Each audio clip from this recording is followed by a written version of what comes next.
Today we're at the North Carolina Museum of Natural History. I'm your host, Eric Crawford. I'm your co-host, Bodhi Moore. Let's head on inside and see what they have.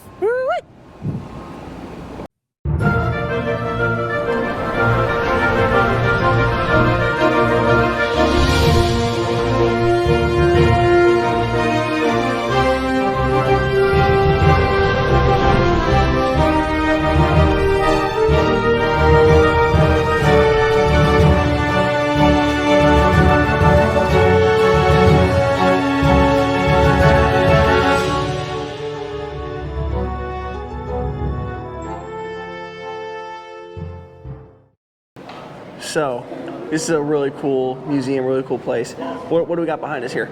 So here we have the cast reconstruction of Stan the T-Rex.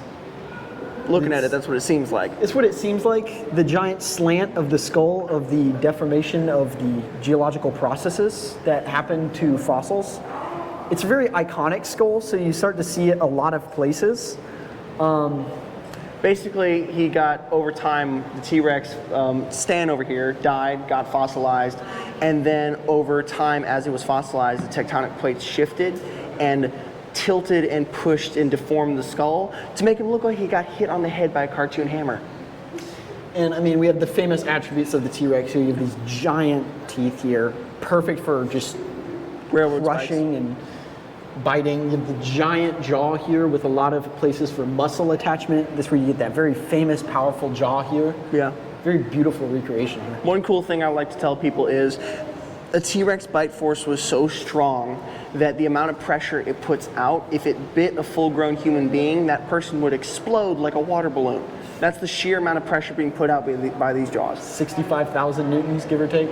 Yeah, that would cause a full-grown human being to explode like a water balloon. It's I think crazy. it's 35,000 newtons. Doesn't matter the number. Still, it's strong enough. It's enough to like crush steel. So yeah, bite through a car door or any kind of bone. Very beautiful recreation that we start our journey through the museum. Yeah, honestly, one of my favorite ones. Stan, Sue, and then the new one from a few years back, Goliath. I'm really excited to hear more about that guy. Absolutely. Yeah. Welcome to the Cretaceous period, where dentists rule the world. Would you like your teeth whitened? Here you go. This is a perfect time period to go to. And then as we pan over here, we see this beautiful Albertosaurus right here. It is of the Tyrannosaurid lineage, a lot earlier than Tyrannosaurus, found in the Alberta, some in northern Montana. I would be willing to bet parts of Alaska too. One of the beautiful aspects of this creature is its crest is very prominent among Tyrannosaurs. These still have the staple of the 2 fingers, small arms, big, thick, strong jaws, huge teeth for crushing and biting. Albertosaurus is very interesting too because of its leg structure. Since the upper part of the leg is shorter than the longer part, is shorter than the lower part, this thing probably would have most likely been a pursuit predator, not an ambush predator like the traditional T-Rex. This is a beautiful indicator of speed and agility, possibly meaning it was chasing down creatures other than sitting and waiting for them. Then we'll pan over here. Okay, so over here, we've got our buddy, our favorite bonehead, our favorite bald bugger, Pachycephalosaurus. So it was a very unusual animal, dinosaur-wise, where most other dinosaurs had horns, claws, frills, crests, things like that. This guy decided to go straight for the head route, whereas he puts in the use your head saying into practice. So over time, when they started using their heads more for possibly defense, most likely mating rituals to prove themselves to the females, things like that, over time, the tops of their skulls got thicker and tougher and more resistant to impact. And most likely, from current evidence, we think that they would be a lot like modern day male bighorn sheep. So they would crash together and until one of them either runs away or gets knocked out. And so then the winner will get all the females or get the female. They may look like carnivores, you know, 2 legs, small little arms, the teeth look sharp and things like that, but they were most likely, most of the time, herbivores, maybe a little bit of insects or some like scavenging here and there, but the majority of the time they were herbivores. They're one of my favorite little guys, or not so little, one of my favorite dinosaurs of all time. And they're just really cool creatures. One of my favorite depictions of them is, well, 2 of them are when they're depicted in Disney's Dinosaur and when they're depicted in The Lost World. The Lost World is my favorite one, especially when it gets taken down by the dinosaur hunters. It's just a blast in the past.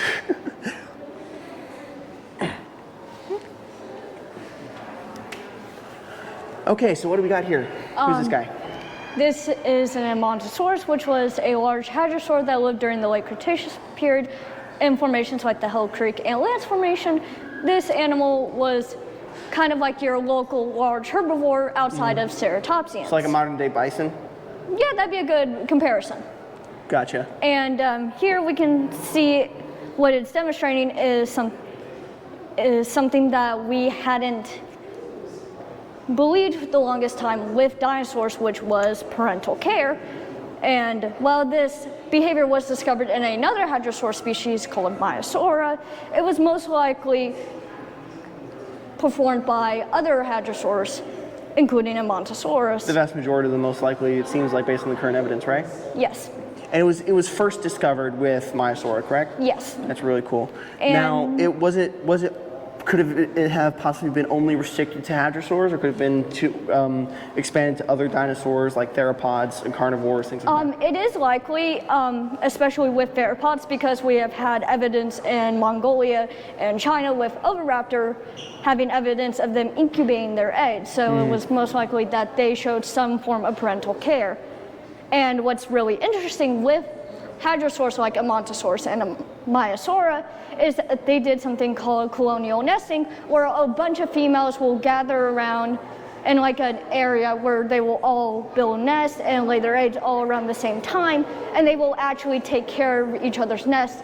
If a female is gone to gather food or to just having to leave temporarily, then another will walk over and kind of check on the eggs. And Gotcha. So kind of like the mural on the back wall over there. yes, Awesome. That's really cool. this mural would be a perfect example of colonial nesting. Got it. What's your favorite hadrosaur? Probably my favorite hadrosaur would have to be Maiasaurus, since it is one of the first evidence that we have with dinosaurs that they actually show parental care and they didn't just lay their eggs and leave them. Gotcha. Okay. Thank you so much. Yeah, no problem. Okay, so here we got our little buddy Willow, a Thescelosaurus. It was a little, well, not so little, 4 foot tall, 650 pound dinosaur related to Hypsilophodon. Our buddy Hypsilophodon over there has been in multiple different movies, shows, documentaries, and things like that. He looks like he would steal your copper wire and catalytic converters, but that's besides the point. Our buddy Thescelosaurus over here is a close relative. It was by dinosaur standards, it was a fairly small herbivore. It was living in where was it living? Dang it. It was living in the Cretaceous period of western interior seaway of North America, so things like the Hell Creek Formation would probably have them. T-Rex and Edmontosaurus would have run into this guy. And the meaning of Thescelosaurus is, the whole name is Thescelosaurus neglectus, which means marvelous lizard neglected. The reason why is because the original type specimen of Thescelosaurus was in a museum storage facility, and with missing its head and a bunch of other pieces, just sitting in there for decades on end. And when someone finally went in there and saw it, they realized, wait, what? There's a huge skeleton here. Why aren't we studying this thing? So they studied it, they described it, and then named it Thescelosaurus marvelous lizard neglectus, neglected, meaning, they neglected it for so many years. So our little girl Willow here was left alone for way too long, which is sad, but we've got her now. So here we're back at the Willow specimen. We actually have some very unique structures. The first thing I want to point out, and I'll throw an image on screen, is the ossified tendons that would be right behind the hip there. It's really difficult to see them just looking straight at that, but that is literally tendons in the tail, in the hip, that have become fossilized and just become rock and hard. But if you look at the tail here, or actually I think part of the rib here, if you look at the rib here, you have ossified cartilage. Ossified is basically a really fancy word for fossilization, if you really want to get technical. This covers Willow's side here. This is a beautiful representation of soft tissue that is fossilized. Now, one of the most important things about Willow is this heart concretion here. This is Willow's heart. The heart has had the iron inside of it and minerals that have seeped inside of it and hardened it and fossilized it. And now that it is fossilized, it has become a giant concretion, which is just like a giant ball of minerals and like iron and things like that. So you can actually see the organs. If you come around here real quick, I want to show off some cool things on the face. So the first thing I want to point out is this gap here is the cheek. That would be where the cheek is. I don't know how well that's shown up on camera. That looks pretty well. This is where the cheek is. You have these beautiful front teeth here, which would have been for probably most likely scraping plants off of like the actual stem and things like that. Then we have the eyebrow bones here, which are pretty difficult to see. It's kind of on the other side actually, because that's just top of the orbital. This is a very beautiful skull recreation here. Or, well, actually, I don't even know if this is a recreation. This might be the real specimen because it's behind this glass. But its skull here is very beautiful. And it's a very important specimen because it has things like soft tissue, fossilized tendons, and the organs. Some of the organs are fossilized. Well, I guess we've got a whale of a tale to tell. Yes, we do, actually. So what do we got here? All right, so over here we have Pachycetus, which was a early artiodactyl or even-toed ungulate predatory mammal that was found in Pakistan 50 million years ago in the Valley of the Whales, and this is one of the earliest known whale relatives that we know of, and they were starting to become semi-aquatic at this. So it was like if a wolf went otter. Basically, yes. Got it. That's cool. And then what do we got after that? Now moving to 42 million years ago, we have Ambulocetus. Ambulocetus. Our buddy right up there. Yep. Where basically, as they spent more time in the ocean, they became more aquatic. See, they have their limbs became webbed, their ears and nostrils became greatly reduced, and their skulls became more streamlined. Eventually turning into these sea monsters. Basilosaurids. Basilosaurids, which the best way I can describe them is they are the mammal equivalent of mosasaurs, and these animals were mostly fully aquatic.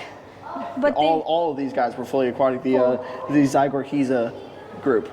Yes, but you can see they still have the vestigial back hind flippers.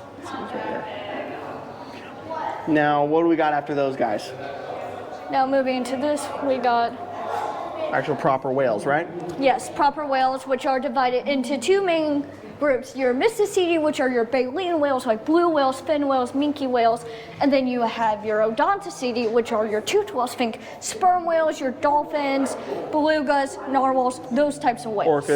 Orcas, yes. Yeah. But what's actually really interesting, if you think about whales, is because species don't evolve out of clades.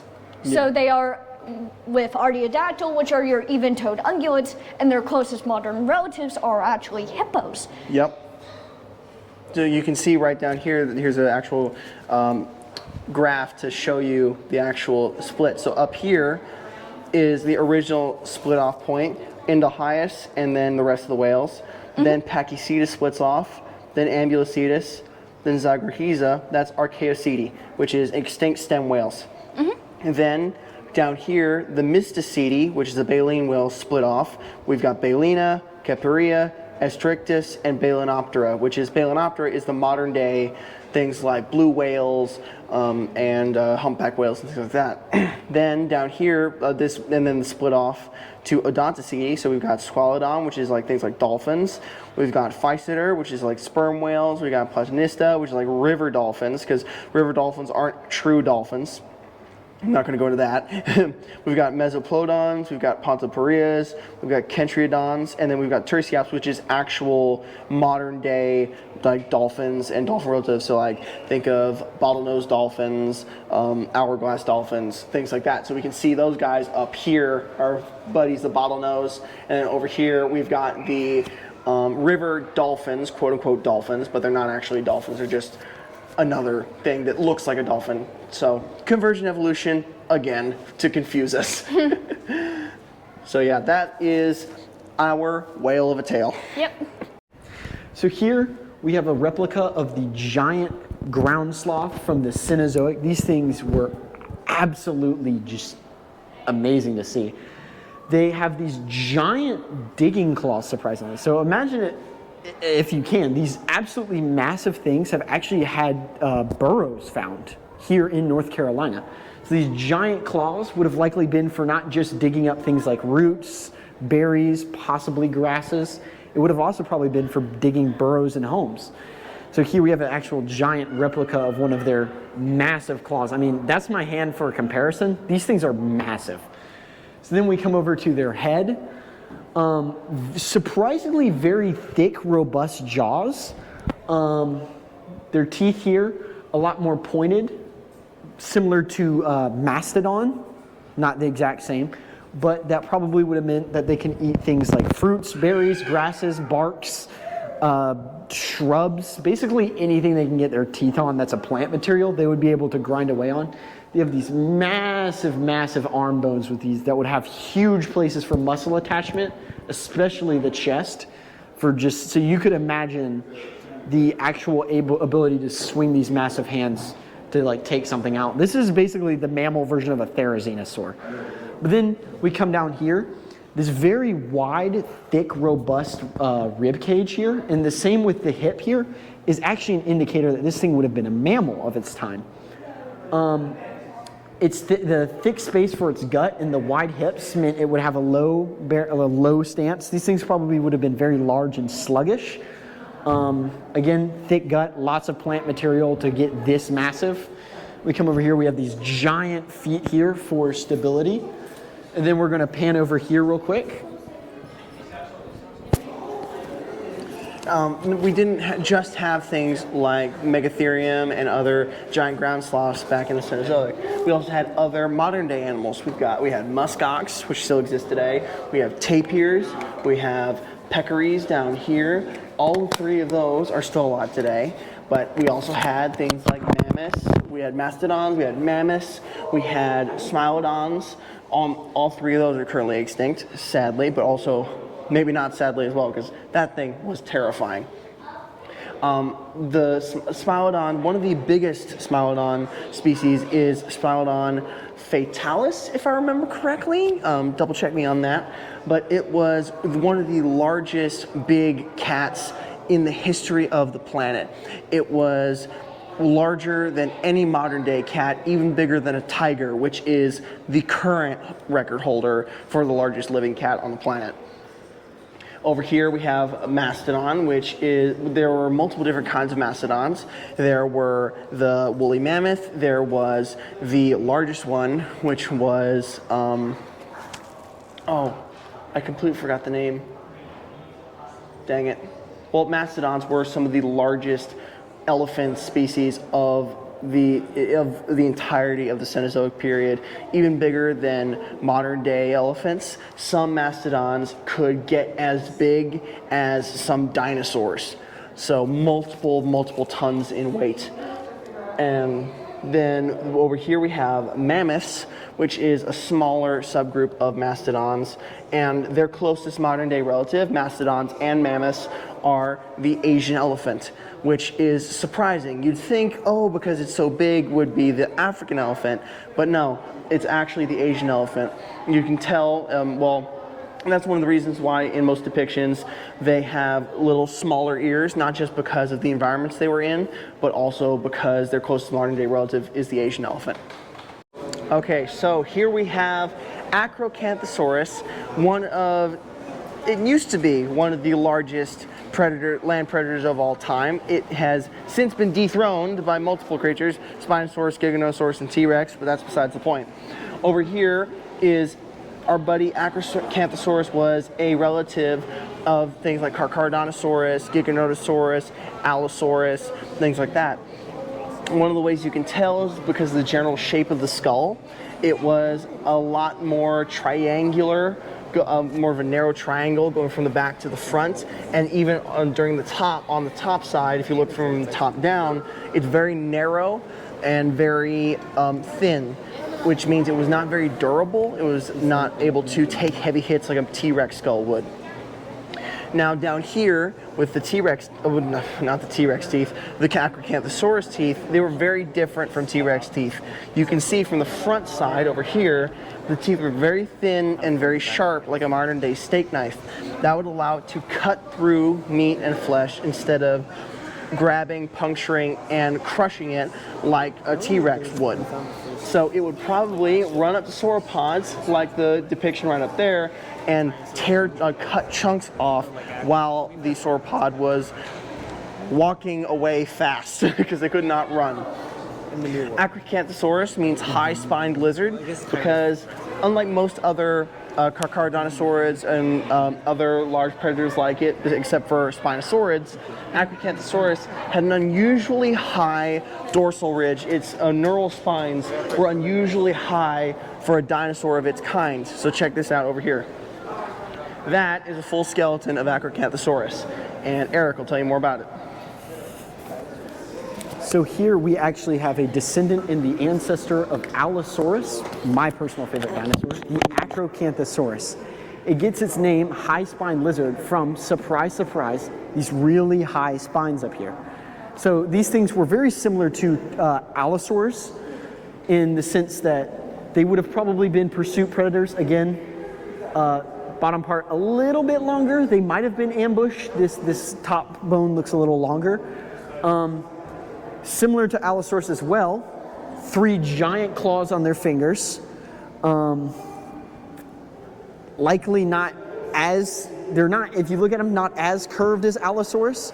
So again, probably just for scratching and grabbing, not as much for grappling. If you look at its jaw here, there's a lot going on here. Very similar to Allosaurus. Very thin lower jaw in comparison. Still very huge, robust, sharp teeth.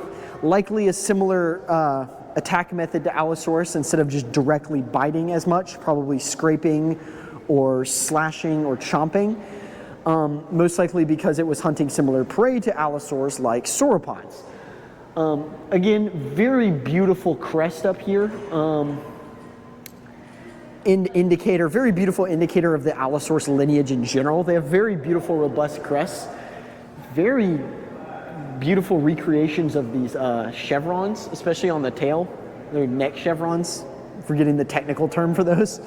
But again, looking here, you have this giant ossified just connection of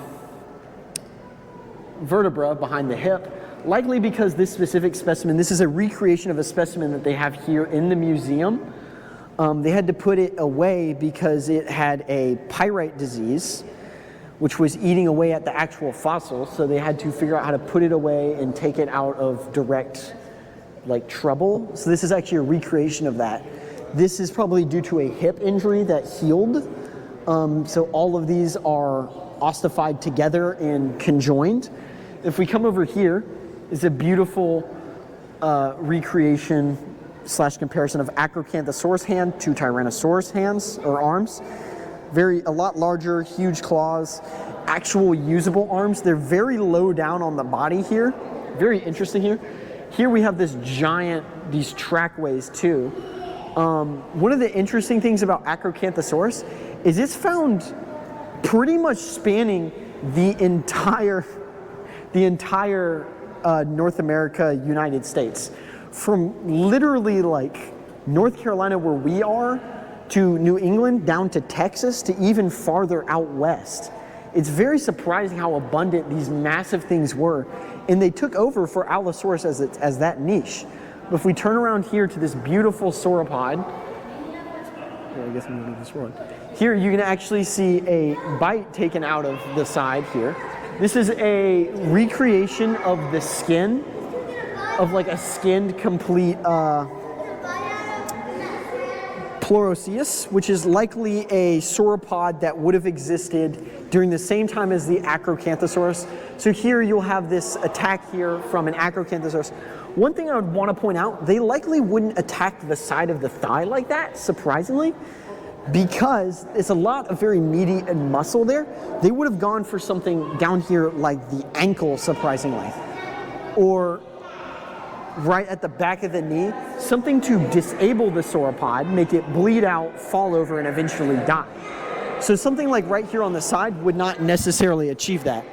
But this appears to be some form of chimerosaurid sauropod, or not chimerosaurid, what is the technical sort? Macronarian sauropod. Nostrils on the top of his head, very vertical neck. If you could pan up there, show that real quick. You can see those nostrils on the top of the head, very vertical neck, those elongated teeth. This is a beautiful reconstruction of a flesh, skin, and not just bone of dinosaur, of this beautiful Plesiosaurus.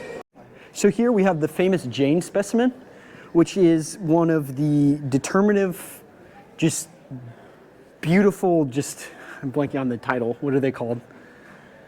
Holotype specimen. Is a holotype specimen for Nanotyrannus, closely related to T-Rex. Actually, for the longest time confused with T-Rex, just recently discovered within literally the lifetime of this channel to be a different species. So here, this is longer than this. They're pursuit predators. Tiny 2 arms for indication of Tyrannosaurid. Thick jaw, hole for muscle attachment, long teeth, narrower faced, and the crest is a little more prominent than Tyrannosaurus rex in my opinion. They are thinner, they are likely faster, and they likely filled in a niche that the younger Tyrannosaurs would have likely filled in, picking on usually smaller prey, smaller ornithopods, possibly Pachycephalosaurs, young Edmontosaurs, things like that. Also living in the Hell Creek along with T-Rex. These things are very beautiful and very important to the environment because they actually show that during the time of T-Rex, that dino diversity was not dwindling. It was actually still very abundant, especially with Nanotyrannus here. And this is Jane, and this is actually a connection, a beautiful indicator of a T-Rex femur. This is actually a T-Rex femur. If you look over there, just show the leg, you can see the comparison. You can see the comparison. This, a lot smaller than this. Literally, like, this is pretty much the size of half its leg.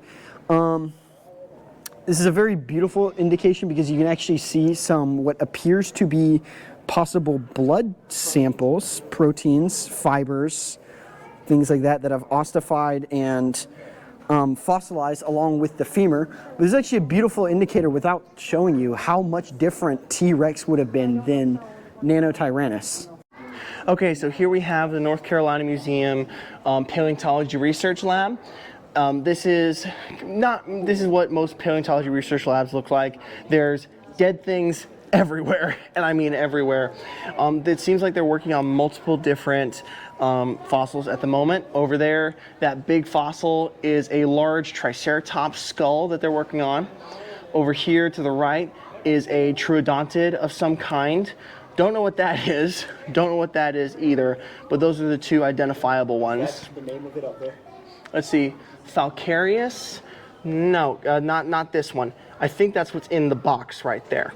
I'm not exactly sure. But down here, we have a brand new dinosaur species that they discovered, a pachycephalosaurid related to Pachycephalosaurus, called Zavacephalae, which this little golem creature right here lived in the Mongolia's Gobi Desert back how many years ago? It's a brand new one. So let's see here. Back during the Cretaceous period, if I remember correctly. Let me see. Yeah, double check me on that. But if I remember correctly, it's the Cretaceous period, and the name means root or origin, and then head. So root head or origin head in Latin. The species name Rinpoche means precious one in Tibetan. It refers to the dome skull discovered on a cliff in the Gobi Desert of Mongolia, and it was exposed kind of like a gemstone, which is really cool. And then it was discovered by Dr. whatever his name is. I do not want to butcher that name. And then Dr. Lindsay Zano. The man over here was a research associate, and then Dr. Lindsay Zano is the head of paleontology and assistant research professor here at the North Carolina Museum. They've made multiple amazing discoveries, and I'm excited to see what they do with the Triceratops, troodontid, and this new little bugger right here. You have baby Triceratops. Triceratops! Okay, so we've got two more awesome things about the paleontology lab over here. Over here, we have a baby Triceratops skeleton, well, pieces of the skeleton right here. And they use these pieces, the information that paleontologists have gleaned from these pieces were used on episode 1 of the new Walking with Dinosaurs, episode 1, The Orphan. I recommend watching the original Walking with Dinosaurs than the new one, but that's besides the point. Over here, we have an awesome tyrannosaur tail. They're still figuring out what kind of tyrannosaur specifically, but based on the size, it's most likely maybe either a juvenile T-Rex or, like our buddy Jane over here, a Nanotyrannus.